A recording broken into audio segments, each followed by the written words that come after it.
Pastors and churches, are you aware of what our government is doing and what they are being called on to do? Right now, and here's the article, there is a Soros-backed group that is demanding the IRS crack down on what they call politically engaged churches. That is a very broad term for if we are speaking or teaching or preaching on anything that they consider political, could be sexuality, abortion, whatever, then they can say, hey, this is a politically engaged church. What's the problem with this? Well, most churches are a 501c3 because that's the norm. This is what you're supposed to do. What most people don't realize is that this was pushed by Lyndon Johnson and the IRS in the late 60s because it gave access to all the funds of the churches and the ability to dictate what the churches say. But that's a whole nother TikTok on itself. Here's the deal. As a 501c3, you are not a faith-based organization by the law. You have claimed yourself as a non-government organization. Your church is a corporation of the state.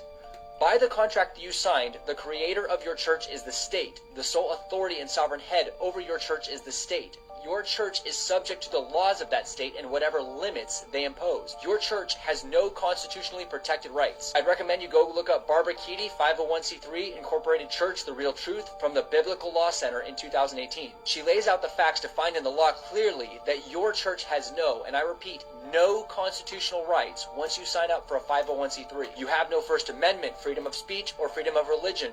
You have no Fifth Amendment rights, which means the state can hold you as a witness against yourself to sentence you for any crime they choose. Now, this is not to say that our government would ever do anything like that, but I'm pointing out that they have the legal power to do so because you are a 501c3. If you read and teach on passages of the Bible that lay out homosexuality, hookup culture, abortion, that all these things are a sin, anything they deem is a violation of the law, or political engagement, or civil rights, they can come in, remove the executive director, which is the pastor. That's right, pastors, you are not a pastor. You legally are an executive director of a non-government organization, not a faith-based organization or a free church. So what's the solution? Look into church trusts, or what's called a 508c1a, where you are a legally free church. You do have to meet 14 qualifications to be a legally free church, and those would be laid out in your church constitution. However, if you qualify for a 501c3, you will qualify for a 508c1a. Or maybe you just need to look at going to for-profit. But if it's above everything is that the state cannot dictate what you preach or what you say from the pulpit. Jesus and Scripture are the authority,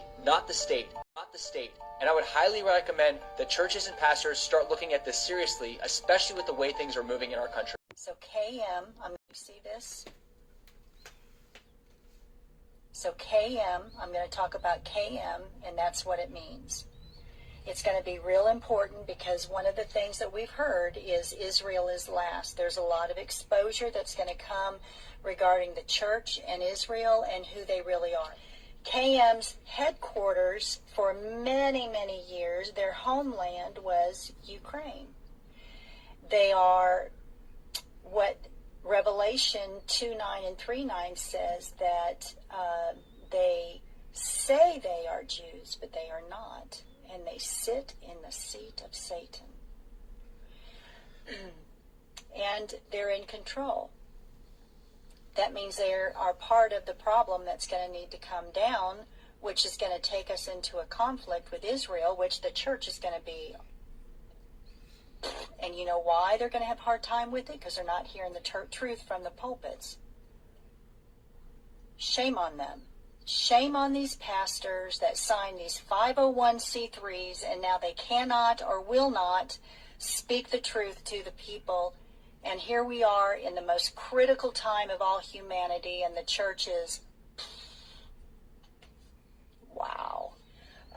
But let's talk about this again.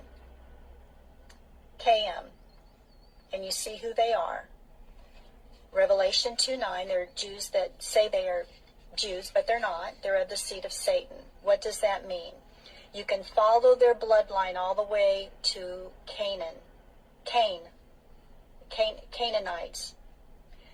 Remember in Scripture where the Lord would send the army in and he'd say, annihilate every man, woman, and child, and don't bring one thing of theirs back into the camp. You know, that always bothered me. How can a loving God say something like that? Well, now we know. The bloodline is pure evil, and they have to be eliminated from the earth. Okay? These people, the KMs, have funded every war since before World War. Every war. Every war? Somebody will correct me on that. A long, long time. They fund both sides because there's so much money in it. They intermarry so they can keep all that money close. They don't have to spread it out so thin. They are cannibals and satanic. They torture children. They are into the trafficking. That's the real business. It's not the political position they care about. It's the control, the power, and they're protecting the real business, which is the pedophile ring, trafficking children, trafficking money and guns. They are so evil. They do satanic sacrifices, and this is where they get their incredible power. Church is oblivious to it. They don't even know that Satan is positioned like this. They don't. They just think they're just bad people that need Jesus and need to get saved. No, they can't be saved. They can't be saved. They're non-human. Part 3. They are those in Revelation 2:9 and 3:9 that say they are Jews, but they are not. They are of the seat of Satan. And these KMs have filled the highest seat in all of the land, everywhere, including churches. They infiltrated the religious system, the universities, everything that's taught. They infiltrated all of it. Miss Lori, how can that be? The KMs created and are the royals. There has never been a godly royal, including King James.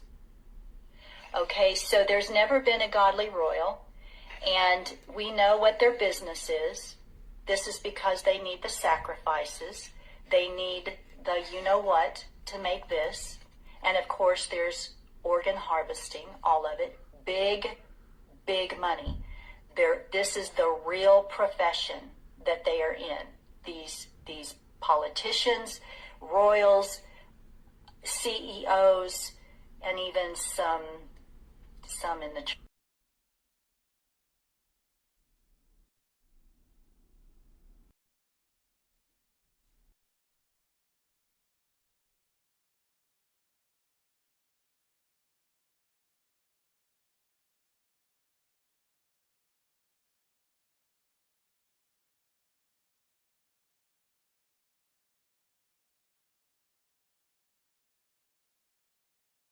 And Dio are just a few examples where this sign for Satan is used.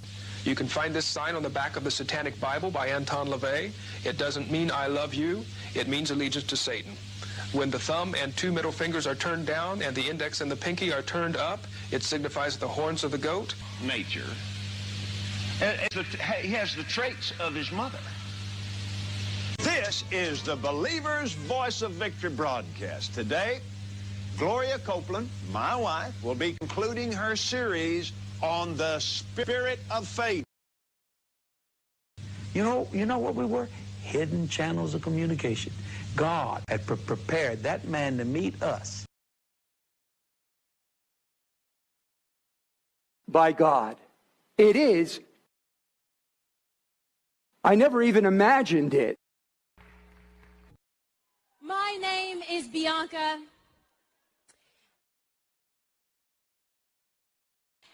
And I am honored to be here. And listen, look, I would suggest this. God is not going to give assurance where people are not pursuing it along the right path. And doing nothing is the pathway. And I want everyone watching and listening around the world. And I want everyone watching and listening around the world. When the white man came back in power, 1453, okay, they conquered, what was the first place? They conquered, what was Caesar Borgia. Caesar Borgia. A woman loves to grow. A woman loves to grow.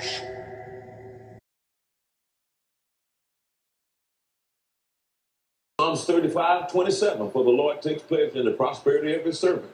It sees Proverbs 10:22, the blessings of the Lord maketh rich and adds no sorrow. It sees Deuteronomy chapter 8:18, for God giveth you the power to get.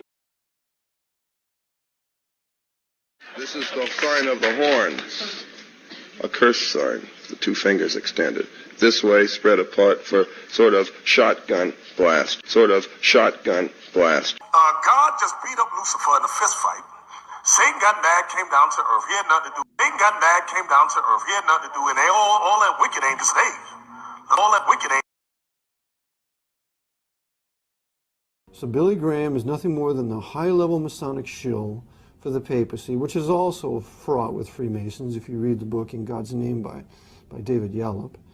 And so we talk about Robert Schuller, for example. Robert Schuller is another 33rd degree Freemason. He went to Rome to get the Pope's blessing to build his Crystal Cathedral. And Robert Schuller is a personal friend of that Louis Farrakhan, who is another high-level Freemason who runs the Nation of Islam for the Archbishop of Chicago. So we have all these high-level Masonic leaders, black and white, of all these various different religions, working together for agitation among the peoples of this country, but never ever exposing the papacy as the true heart and soul and its real master. This is why preachers, that's why if you go to most old churches, look on the foundation stone, you'll see Freemason symbols. You'll see the compass and square symbols, which we know that's Luciferian worship. Told the disciples, he said, let your lights shine before men. So pretty much he said, get your Lucifer on. So we all Lucifer. Can't. We're Luciferian. Oh. Don't you know the Lord is also known as Lucifer, man? Can't. We all Lucifer. Can't. We're Luciferian.